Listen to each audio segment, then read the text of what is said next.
All right, this is our fourth lecture for Integrated Theology, Class 2. This is the class, The Elements of Philosophy Needed. And when we speak of the elements of philosophy needed, we're talking about to do an integrated theology. Today's lecture, and we have a lot to cover, so write down your questions. It will be entitled Epistemological Analysis. Let's dive right in. Because integrative theology incorporates various elements of knowledge from a variety of specialized fields, one must understand, number one, the nature of knowledge. As we said before, and of course this is my opinion, I believe that the omniscience of God covers every circumference of who and what he is and what he can do. What gives God the capacity to do what he does is he knows who he is and what he can do. Because knowledge is older than time itself, it is the most dominant attribute of God that is interwoven in all that God does. He loves because he knows how to love. He thinks because he knows how to think. He knows his will because he knows. He creates because he knew everything that he desired to create. So I believe this is to be so because his existence as an omnicharacteristic being is only valid if he is aware of himself. You have to have awareness of yourself and your capacity before you can actually implement your talents, your abilities, and your skills. He is aware of his power. That's why he says, I can do exceedingly above and beyond what you ask or think, because he is aware that there is no limit to his power. If he desires to do something, he thinks it, and either through verbal release of the word or minciological release of his thought, it becomes. He has knowledge to be who and what he is. And so many of us are still striving to come to understand who and what we are. And that's why in many cases our development is growing, but not from the state and not from the speed or the comprehensive level that we needed to. Because he is conscious of who and what he is and has absolute qualia. And this is very interesting when we speak about the qualia of God. But because he has absolute qualia of all, he is able to do all that he is. Qualia, basically for human beings, comes as a result of our five senses. The five senses, because of our past interrelationship with them, tells us when something to us sounds good, something to us sounds bad, disharmonic. Something to us tastes good on our tongue or has a bitter taste or the smell or whatever. And so qualia then gives us an understanding of the experiences of what's going on. And it helps us to interpret what's going on. And so his qualia was not developed in him, but is the state of his mind. His mind is already in the capacity of being able to know what to do. And as a result of that, he can then do whatever he chooses, and he understands the ramifications of it because he knows about past, present, and future. Qualia then is the internal and subjective component of sense perceptions arising from the stimulation of the senses by phenomena. And these senses, according to phenomena, stimulates the qualiatic perceptions. Remember, qualiatic perceptions are simply knowing what something means, knowing what information is coming by reason of those perceptions or sensory mechanisms. Qualia then infers that there are thoughts that the mind consciously experiences. You are experiencing things consistently through your senses. As a matter of fact, that's how we learn predominantly. We do not predominantly learn. Now, whether that's good or bad, that's for you and God to say. But we do not predominantly learn through revelatory knowledge where God distills truth or knowledge into our mind. Primarily, we are wired and we stay wired to learning through our senses about our physical world.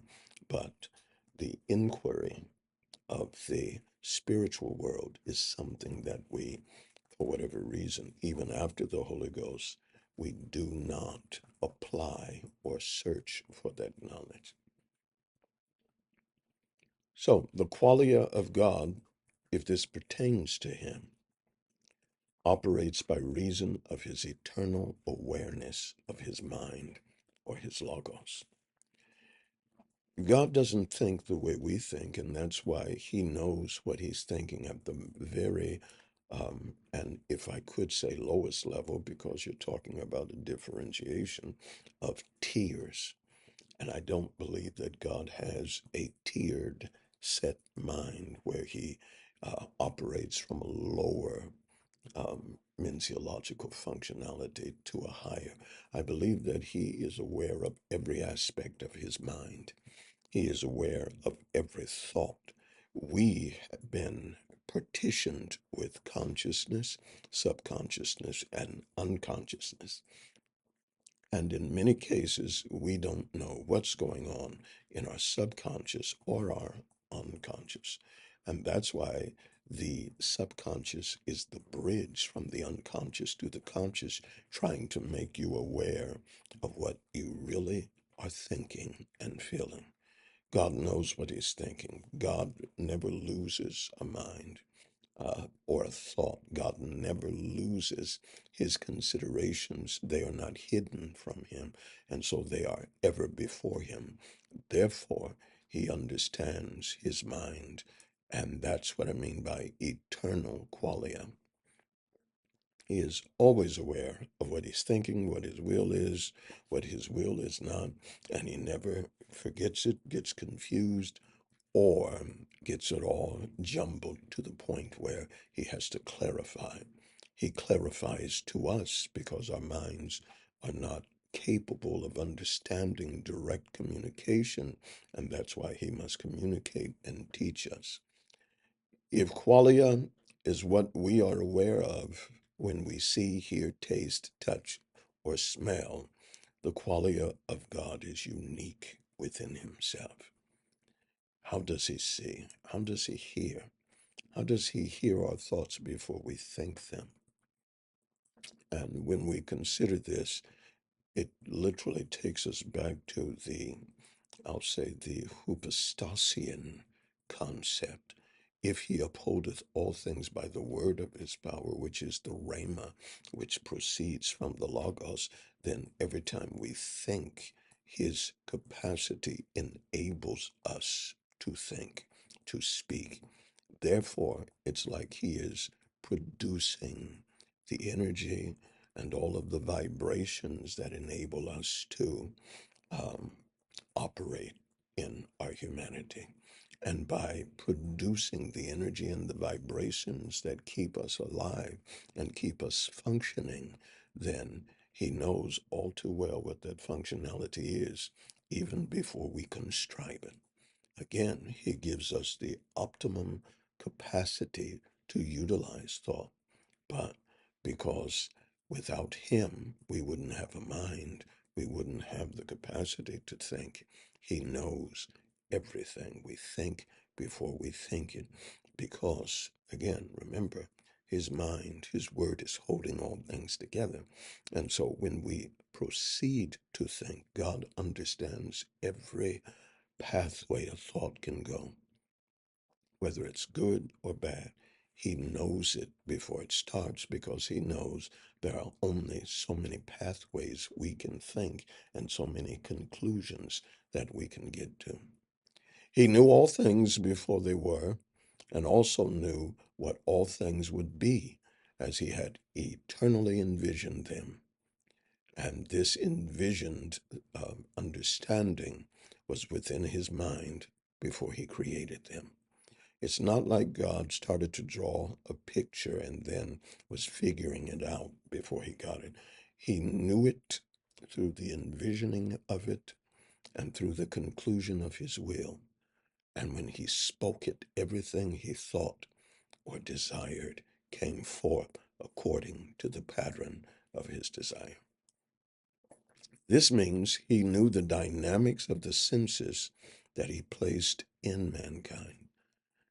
God put together the functionality of the five senses to give us the information concerning the external world and enabled us to navigate through this external world through the understanding of our senses.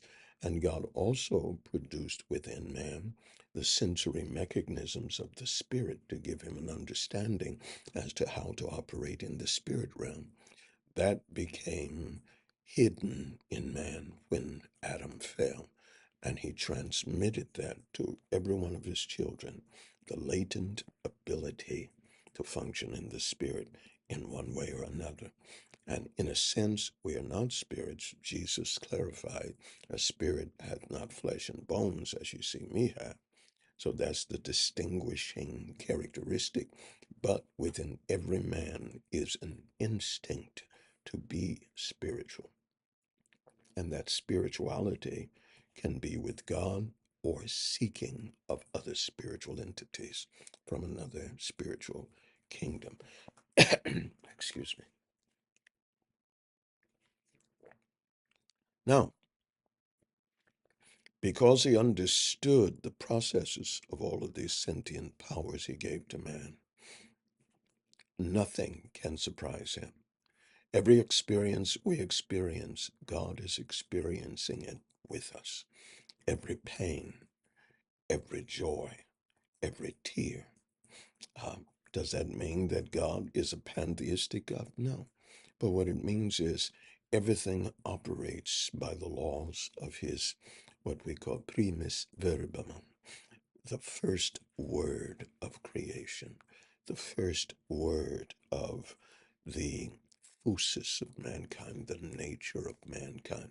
God set it into motion. The law is still imminently fresh in his mind, and he knows how we think, how we operate, and he, and only he, truly knows the extent in which our nature can function and in which our nature can grow and become all that is programmed within it. So he also knew how the sensory mechanisms would operate. This is why epistemology must be first if the theologian is to learn of God and all that he is and all that he has done. Two types of epistemology, and I'm not talking about the secular divisions of it, but there is an epistemology concerning God and epistemology concerning mankind. Therefore, there is epistemology proper and epistemology finitum, which belongs to mankind. This does not undermine any of the other characteristics that are from his omnipotent state. In other words, it doesn't mean that his omnipotence is less important or his omnipresence. It simply means that it is all generated because of God's epistemological knowledge of himself. He can be all powerful because he knows he is all powerful. He is everywhere and he knows he's everywhere. He knows about the presence of existence and reality from every state because he set it into motion. Therefore, he is knowledgeable of past, present, and future, every degree, every level, every tier, every duration. He knows how much time has passed. He knows how much Planck seconds exist, hyperspaces exist, or hyper times. He understands it all. And I don't want to get into hyperspaces, hyper times, because that's going to open up a whole new thing concerning reality and God. God operates through them by reason of his knowledge. Through what? through his omnipotent states, his absolute states. Epistemology then allows the student of theology to explore the most foundational elements of God, his mind, or what the Latins called mens. To understand God's nature, and I'm going to do some corrections while I'm here. To understand God's nature, one must come to know the mind of God. The nature of a thing is its physis, or its physiological condition, which means everything that makes it what it is. What makes God who and what he is? Is it simply his abilities, or is it his personification of who and what he is, and the full knowledge of his abilities and the full knowledge of how to use them? So can you literally be you without your mind, without your thoughts? And everything within your personality, skills, talents, knowledge, all of those things flow from the personification of your form, your soul, and your spirit, which all is connected to the mind. When God introduces his name to Moses, he reveals himself as a sentient being. I, personal pronoun, first person. I am that I am. He introduces himself as a sentient being. He introduces himself as an aware being who is conscious of the external and also himself and others. He introduces himself as a self-realized individual. God tells Moses, I am that I am. Here in the notes, he utilizes the term ani haya, she ani haya. The phrase literally means from the following: I exist as I am and will be. This refers to God as being self-existing and self-aware. He lives because he is life. Nothing sustains him but his who and whatness. In other words, he is sustained because that's what he is, the actual embodiment of reality. Life cannot die. Finite life will run its ebb and flow, but life, the nature of it, it causes things to be animated, and life itself is animatory. It animates and brings life to other things. And so nothing sustains him but his who and whatness. He and the state of his existence is one and the same.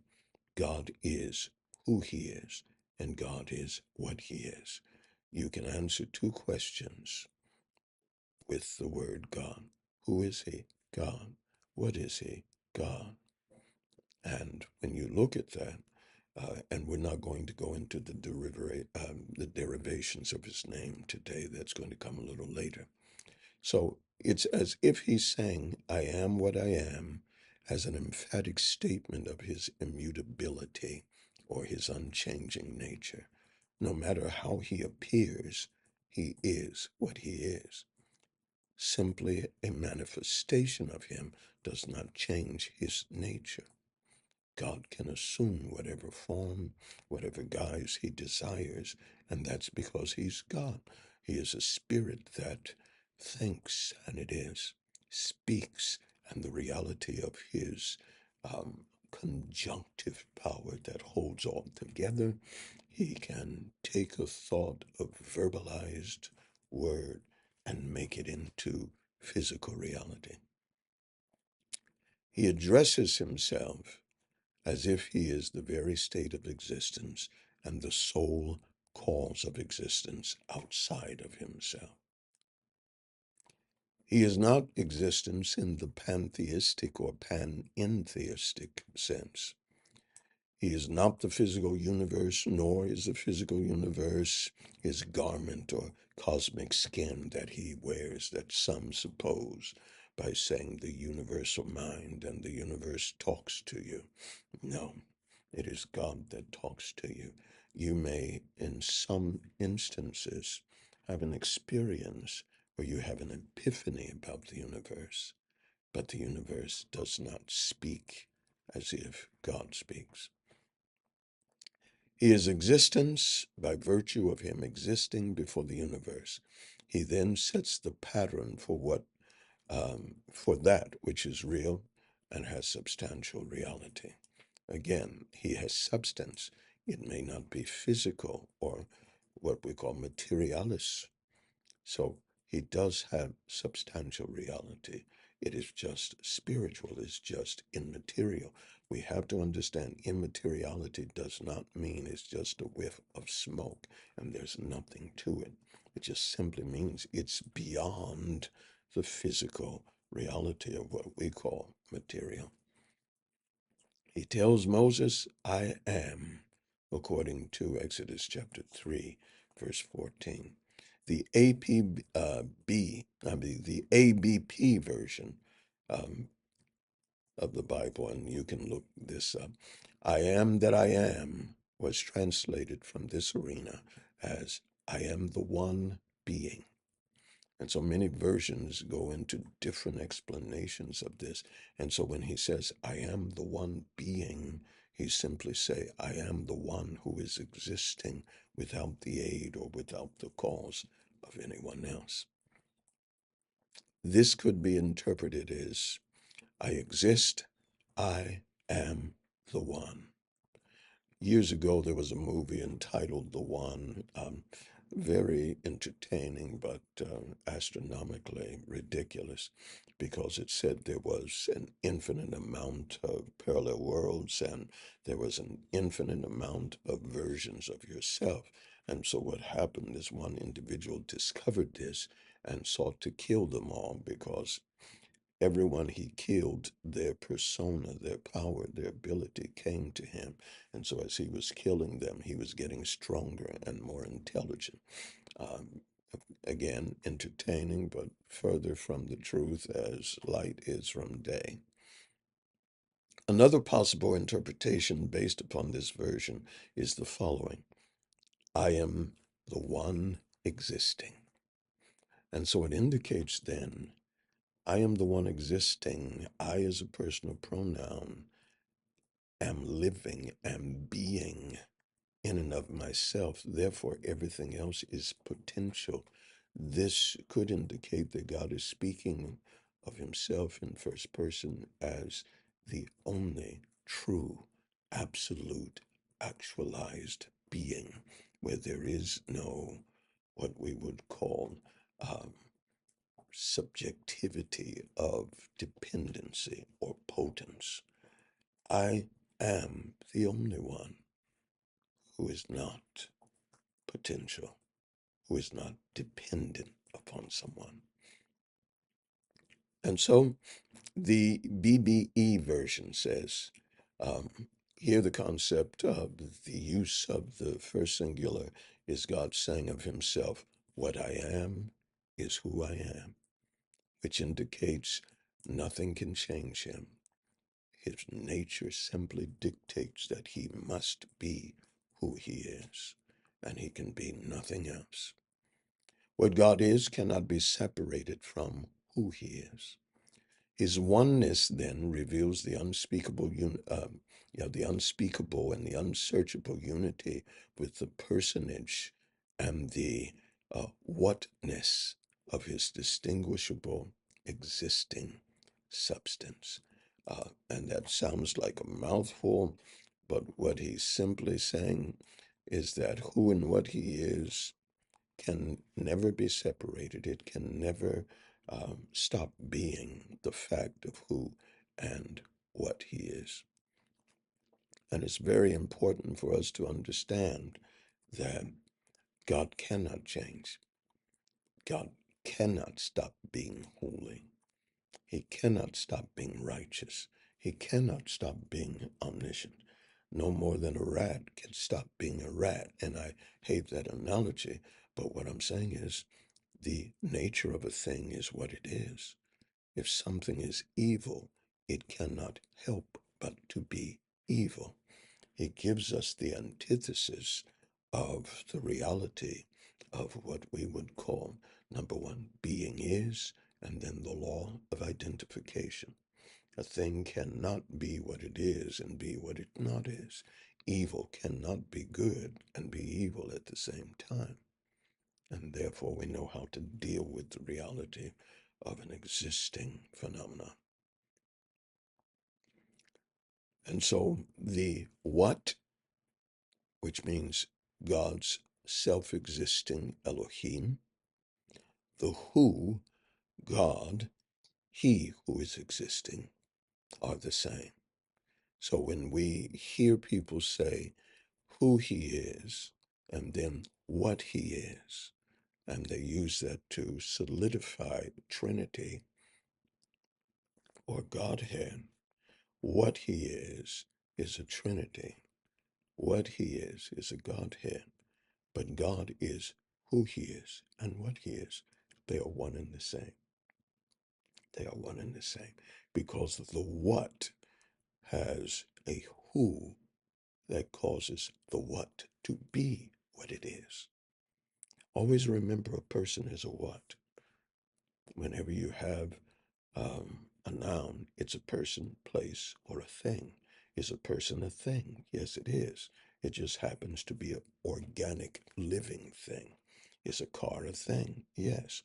But it is not a personal thing unless you talk about it belonging to someone. And so nouns dictate that a what can also be a who. And so the wisdom of men, or what we call the philosophy of men, is really vain when we try to apply it to God, because he is above philosophy, the philosophy of men. Ihaya asher ihaba, or Ihaya asher ihaya. I exist, I am. This is the Sefer version, which takes everything in the New Testament and renders it back to Hebrew. Here there is a double affirmative of God, where God acknowledges, I am, I exist. The word am, hayab, which comes from haba, actually means to be or to exist. And so it's a double affirmative, just simply using another word. I exist, I exist. Am is what? It is a verb. It is a state of being verb. And so the state of being of God's amness is that he is. First law of the knowledge of what we call the universe, or the knowledge of knowledge. Being is. Something cannot be and not be at the same time. So it's no such a thing as, well, to you, that's the truth, God is, but to me, he doesn't exist. Either he does exist or he doesn't. And evidence proves that God must necessarily exist, because we look at the pristine unity and the pristine order. Order can only come through intelligence and energy that sets order. So the probable meaning that led to this translation is, I am existing existence. Very important. And again, this is the CEV, the Sefer version. The Darby version acknowledges him to be saying, I am who am, or I am who is. Again, is, am, all state of being verbs that talk about existing. So you could say, I exist, who exists, or I exist, who is. This could refer to I am who I am. Exist, when we go and break it down a little further, it can also include I exist, and it indicates that one who is what he is. So it could also mean I exist is who I am. In other words, I am real is who I am. I am reality is who I am. I am existence is who I am. Who am I? Existence. Who am I? Isness. Who am I? Reality. And so when we talk about what is reality, reality must then begin with God. Everything else, that's why the scripture tells us that the things that are visible are temporal, because entropy and other laws are eroding them. And that's how we know they were created, because things that were fabricated and put together, they have a shelf life. But the person who created them, when we talk about this, we're talking about primus creationis. We're talking about the first creation, not human creation, where humans put together a building and it outlives them. That's not so with God. And that's why we are the mirror image of God. Our works can literally stand the test of time, and we can wither before they wither. So let's move on. And that's the mirror image. That's backwards, because a creator should always live longer than what he creates. So the Darby version, I am who am, or I am who is. It could also mean his actions of existence is who he is, the action of being. And there's a whole, I'll say, comprehensive construct of the action of being, because something that is living must be animated. Something that is living must have functionality. Something that is living must function within the realm or the ramifications, borders, and boundaries of that life. If you are a fish, you live within the borders